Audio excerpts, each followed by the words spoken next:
everybody, we are back with another Friday video. Before I get too much into that, I just want to say thank you guys so much for watching the videos that you guys have been and commenting and everything. It's been really great. I have not expected to even get really anybody to be watching these, so the fact that there's literally anyone watching them is very satisfying to me, so I appreciate that. And if you guys have any suggestions or anything that you'd like to see me review, a lot of the mainstream releases I do have in my collection, so there's a good chance if it's something that's popular enough I can do a review video for you guys of which version I have in my collection, or if I don't have it, I might just go pick it up and make a video for you and check it out. So yeah, let me know in the comments what you guys would like to see me do, and yeah, we're gonna get right into today's video. So here we have all of my pieces of the Weeknd's Trilogy collection. So for those of you who are not familiar,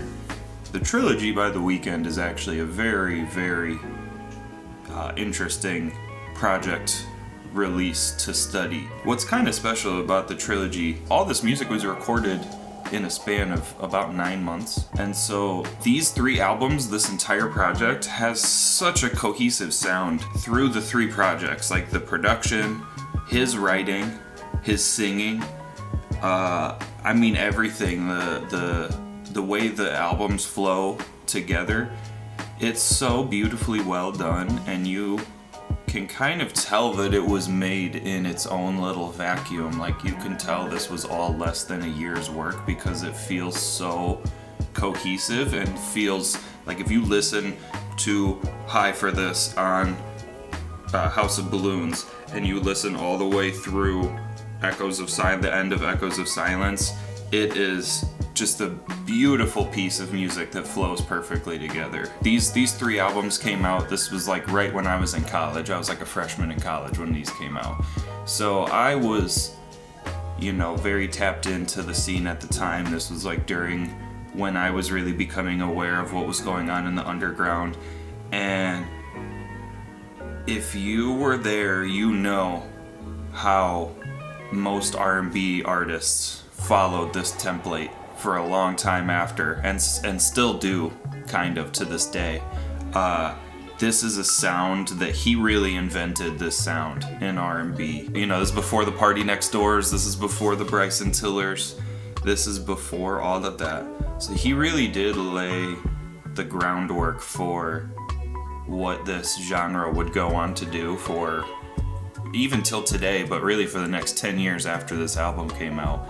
He really did push R&B to a new place, which is kind of cool and exciting. But again, something else to really consider. So this is, you know, The Weeknd is still a very unknown artist at this time. You know, he's very huge now, but when these albums came out, he was very much so an indie underground artist. And what's really crazy is this is actually one of the first examples of the Drake feature.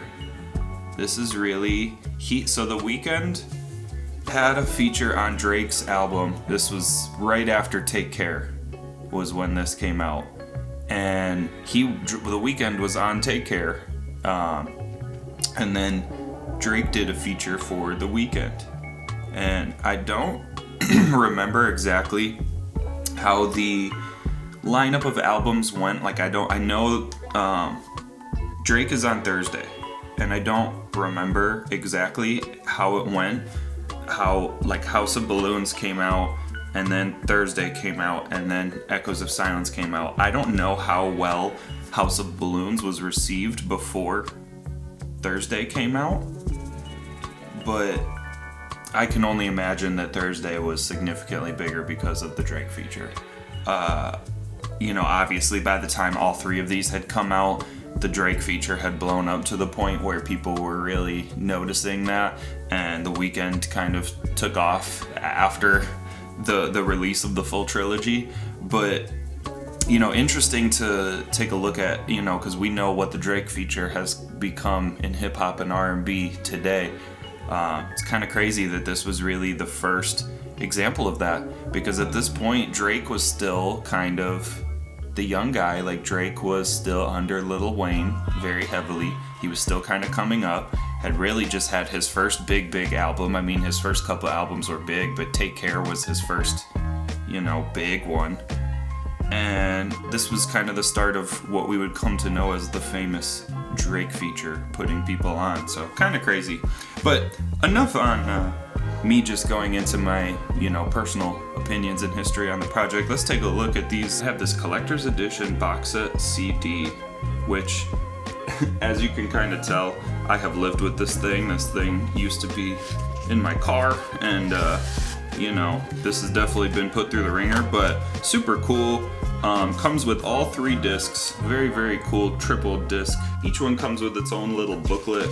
It's got additional photos and production credits. Very cool box set CD there. This is the House of Balloons vinyl. I'm covering up the front there because there's a bit of nudity. I'm not really sure if YouTube is going to let me get away with that, so I'm just going to cover that up there. But very cool. This was the first of the full albums in the release of the trilogy. It's got the first set of tracks there. So the first album has no features. Inside of the gatefold jacket, I always found was very interesting. So all 3 of these actually are just this black printing on the inside of them. And, I'm not really sure if that's a metaphor. I think it's kind of a metaphor of him feeling empty inside.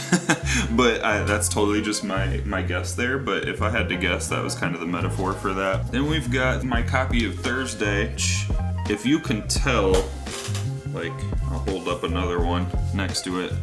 The coloring on this one is a little bit different.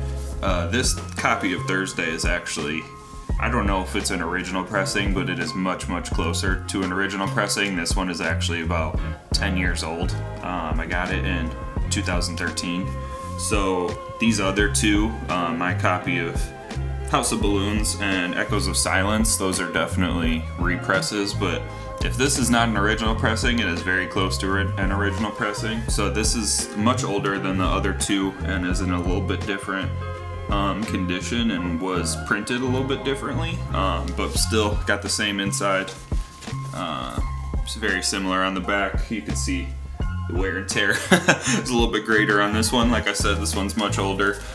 Forgot to pull out the disc on the first one, but all of them are just this black standard disc. They all look pretty much the same except have the different project title and stuff like that. And then Echoes of Silence, again, same thing on the inside, just the black void on the inside, same back design. So they did a really good job of making all of these look and feel kind of the same. I love this the almost unfinished look with the color grading and everything. And this was, I'm sure if you guys followed indie music in the early 2010s, this was hugely copied. But yeah, there's a look at my collection of the trilogy here.